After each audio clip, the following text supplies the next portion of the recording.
Zona rossa sì, zona rossa no, cosa ne pensano gli agrigentini? Intanto c'è chi ancora attende i ristori.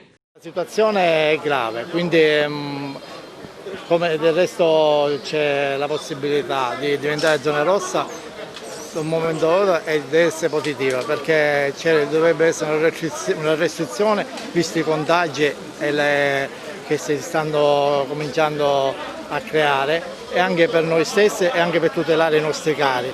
Però in questo momento la zona rossa è l'unica soluzione, anche se dall'altra parte penalizza tutto il settore commerciale, soprattutto la ristorazione e i vari commercianti che necessitano di lavorare per affrontare le spese e soprattutto per affrontare i bisogni familiari.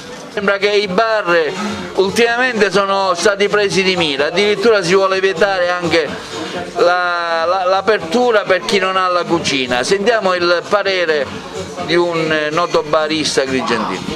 Ma a quanto si legge da Google, da internet, praticamente dicono che i bar in realtà potrebbero stare aperti da sport, se non ho capito male.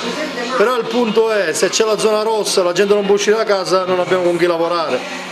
E non so, se è la cosa giusta da fare che la facciano per bene, anziché per 2 settimane per il tempo necessario che si risolva, magari prima della primavera, perché non penso 2 settimane giovino a nessuno. Poi io faccio il barista, non sono ministro della sanità, però speriamo che valga qualcosa perché qua dobbiamo fare i conti con la fame, a parte il virus, che perlomeno dia un aiuto a questa categoria e a altre categorie che sono ancora peggio di noi.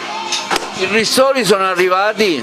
Allora, noi personalmente ancora no, perché siamo andati a informare l'ufficio delle entrate, noi abbiamo diversi codici Ateco, allora loro nel dubbio non hanno pagato neanche uno, quindi ci hanno chiesto di mandargli una PEC dove specificavamo i nostri codici Ateco in maniera tale da poterci pagare, quindi speriamo, l'abbiamo già fatto e speriamo che il prossimo turno, la prossima programmazione ci arrivi qualcosa, perché da fine ottobre che noi non prendiamo nulla e qua lavorando da sport... E siete stati chiusi anche? Sì, ma il problema è che noi lavorando da sport facciamo il 25% del lavoro che facevamo prima e quindi riusciamo a pagare le spese vive e a dare qualcosa agli operai, ma per noi ci stiamo, diciamo, un po', stiamo andando avanti con qualche soldo che abbiamo da parte che a lungo andare finisce.